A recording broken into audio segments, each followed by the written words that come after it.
When an economy crashes, we all expect the government to step in and do something. But what happens when it can't? What if its hands are completely tied, not by politics, but by a financial rulebook that was set in stone years ago? It turns out how a state gets through a recession often has very little to do with the leaders in charge, and everything to do with the fiscal machine they're forced to operate. So, here's what we're going to do. We're going to use Georgia's fiscal constitution as our main example to actually build this fiscal machine piece by piece. And then we're going to see what happens when we put it under the ultimate stress test, a massive recession.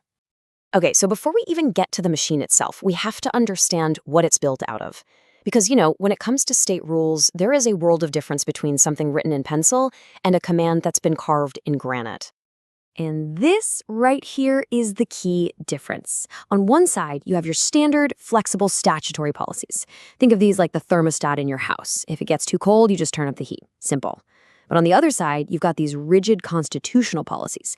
This is like having that same thermostat, but it's locked in a glass box, permanently set to one temperature, no matter if there's a blizzard or a heat wave raging outside. So how exactly was this machine put together in Georgia? Well, it was assembled, piece by piece, through a series of constitutional amendments that act like permanent, unchangeable gears on the whole system. The first and maybe the most important part is the 2014 income tax cap. Now, this wasn't just another tax cut. It actually created something that analysts call a powerful ratchet effect. And this idea is absolutely central to understanding how this machine is designed to work. And this slide shows you exactly how that ratchet clicks into place.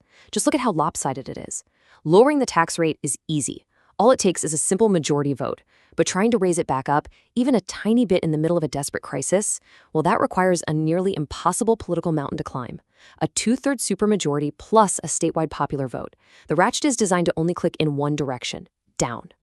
So the next component they bolted onto this machine was something called revenue silos. Just think of them as constitutional lockboxes. Any money from a specific fee, say for tire disposal, gets locked in a jar and can only be used for that one single purpose. Now, on the surface, that sounds pretty responsible, right? But the catch is, during a crisis, the state can't touch any of those funds for more urgent needs, like, say, keeping schools or hospitals from closing. All right, so the machine is built. It's designed for stability when times are good, with that tax-cutting ratchet and all those protected funding streams. So now, let's really test it. Let's see what its programming forces it to do when a major economic storm finally hits. And then, the storm hits. It could be anything: a financial crisis, a global pandemic, a housing market collapse. Honestly, the specific cause doesn't even matter. The machine is about to get a massive system shock. So the very first thing that happens is state tax revenues just plummet.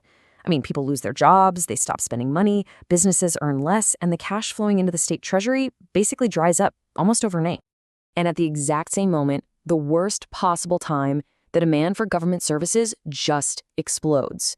Suddenly, way more people need things like unemployment benefits, food assistance, and public health care. The state is being asked to do so much more with so much less. This, of course, creates a gigantic fiscal gap. So what tools does the state have left? Can they raise the income tax rate a bit to bring in more money? Nope. The Constitution's ratchet effect says they can't. Okay, well, can they dip into the money from those dedicated lockboxes just to cover the shortfall? Again, no. The Constitution's revenue silos forbid it. The state's most powerful tools are locked away, completely by design. So with the state's hands tied like this, the financial pain doesn't just, disappear. It has to go somewhere, and this system is specifically designed to shift it. Just look at the state budget as a whole pie here. See how large portions of it, those dedicated funds and other obligations we talked about, are constitutionally locked down. That means the entire crushing weight of the budget crisis gets forced onto one small, unprotected slice of the pie: discretionary spending. It is literally the only place left to make cuts. And this is where those cuts have to happen. We're not talking about abstract numbers here. We're talking about the core services that communities rely on every single day. Things like funding for K-12 schools, support for state universities, public health programs, even environmental protection. And the pain is also shifted downward, systematically. When the state slashes aid to cities and counties, those local governments are suddenly facing their own shortfalls, often with their own hands tied. And this brings us to what is maybe the single most important insight of this whole explainer. All those painful budget cuts, the teacher furloughs you hear about, the public health clinics shutting down, these are not accidents. They're not failures of leadership. In a system like this, they aren't a bug, they are a feature. These outcomes are the pre-programmed, absolutely inevitable result of the choices that were embedded in the Constitution. The system is built to produce this exact outcome in a crisis. It's guaranteed austerity coded directly into the state's foundational document years, sometimes even decades earlier. As one analysis puts it so powerfully, these kinds of constitutional rules are written to intentionally limit the choices that are even available to future generations.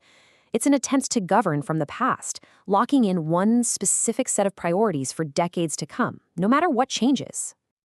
So why is all of this so critical for you, for voters, to understand? Because when a constitutional amendment about taxes shows up on the ballot, it is about so much more than just a single policy. It predetermines who is going to pay the price when a crisis hits. When voters approve these kinds of amendments, they are actually setting the rules for a future emergency that they can't even see yet. They are deciding years in advance exactly where all the pain is going to fall. And really, it all boils down to a fundamental choice. Should a constitution be a flexible framework, one that allows future generations to respond to their own unique crises? Or should it be a rigid code of laws, locking in today's preferences, even if it means guaranteeing tomorrow's pain?